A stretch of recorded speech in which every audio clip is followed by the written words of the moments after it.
Hello नमस्कार दोस्तों, तो कैसे हैं आप लोग। देखिए आज के इस वीडियो में हम जानने वाले हैं निषेचन के बारे में, यानी कि फर्टिलाइजेशन के बारे में। देखिए जो ये आपके सामने संरचना दिख रहा है, इसी संरचना से आप निषेचन की जो परिभाषा है उसको आसानी से समझ पाएंगे, याद कर लेंगे। मतलब कि निषेचन की परिभाषा को आपको रटना नहीं है, राइट। तो चलिए वीडियो को स्टार्ट करते हैं। देखिए सबसे पहले आप कमेंट में बताइए कि ये जो है वो किसका भाग है, राइट। हम बता दे रहे हैं कि ये जो है वो मादा जनन तंत्र है। ये जो है वो क्या है, मादा जनन तंत्र का संरचना है। तो जो मादा जनन तंत्र का संरचना है उसका आधा पार्ट्स है, मतलब आधे भाग यहाँ पे रहेगा और आधे भाग यहाँ पे रहेगा, बट हमने आधे भाग को ही बनाया है, राइट। अब देखिए सबसे पहले हम लोग इसके नाम को पढ़ ले रहे हैं, यानी कि फिगर के जो संरचना है उसको पढ़ ले रहे हैं, राइट। देखिए ये जो आपको दिख रहा है खाली भाग, इसी को बोलते हैं गर्भाशय। यानी कि ये जो भाग है ये क्या है, गर्भाशय। क्लियर। तो जो खाली भाग है इसको बोलते हैं गर्भाशय। एंड जो ये ट्यूब आपको दिख रहा है, ये जो ट्यूब है यहां से लेकर यहां तक, इसको बोलते हैं क्या, फैलोपियर नलिका।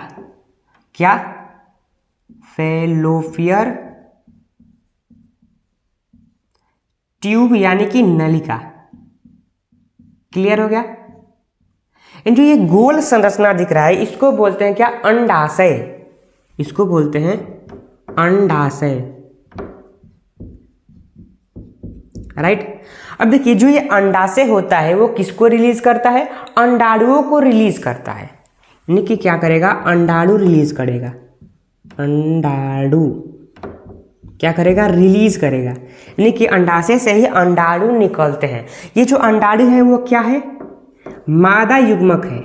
मादा युग्मक है, इतना आपको याद कर लेना है, राइट।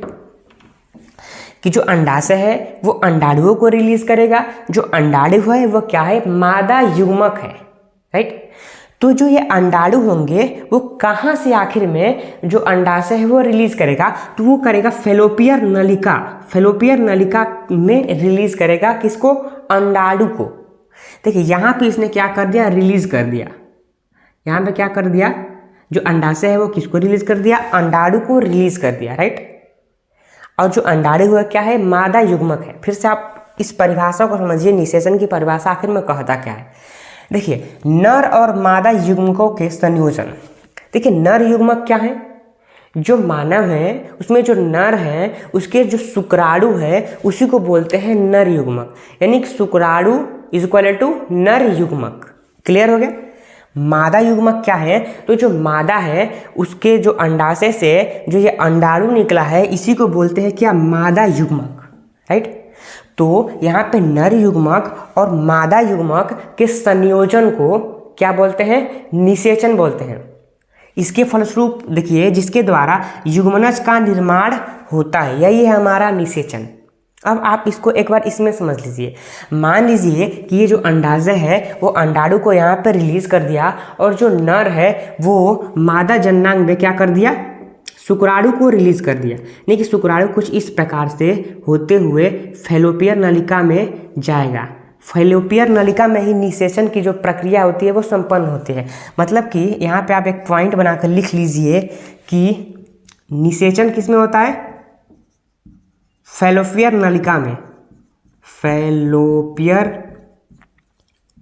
किसमें, ट्यूब में, राइट। फैलोपियर ट्यूब में ही क्या होता है, हमारा निषेचन होता है। ये एक क्वेश्चन है।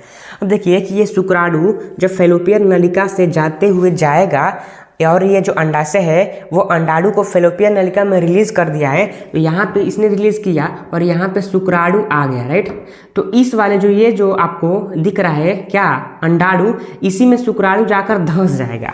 इसी में जाकर धंस जाएगा और यहाँ पे किसका निर्माण कर देगा, युग्मनज का। युग्मनज, राइट, जिसको कि इंग्लिश में क्या बोलते हैं, जाइगोट। यानी कि यहाँ पर अंडाणु से शुक्राणु क्या हुआ, मिल गया और सेम उसके बाद से क्या हो गया, युग्मनज का निर्माण हो गया। तो इसी प्रक्रिया को हम लोग क्या बोलते हैं, निषेचन बोलते हैं। सेम इसी प्रक्रिया को हम लोग क्या बोलते हैं, निषेचन बोलते हैं। मतलब एक परिभाषा और बनता है, देखिए इसके अलावा एक और बनता है कि जब अंडा से अंडाणुओं को रिलीज करता है फेलोपियन नलिका में, और नर युग्मक जब फेलोपियन नलिका से होते हुए अंडाणुओं में जाकर क्या होता है, धंस जाता है। तो सेम इसी प्रक्रिया को क्या बोलते हैं, निषेचन। और ये इस प्रक्रिया के द्वारा किसका निर्माण होता है, जाइगोट का, यानी कि युग्मनज का, राइट। तो यही है हमारा निषेचन। मतलब अगर आपको ये फिगर समझ में आ गया होगा तो आप परिभाषा को अपने मन से बना सकते हैं। तो अगर आपको ये वीडियो अच्छा लगा होगा तो आप हमारे चैनल MK स्टडी सेंटर को सब्सक्राइब कर दीजिए इस प्रकार के वीडियो को देखने के लिए। तो धन्यवाद, मिलते हैं अगले नए वीडियो में।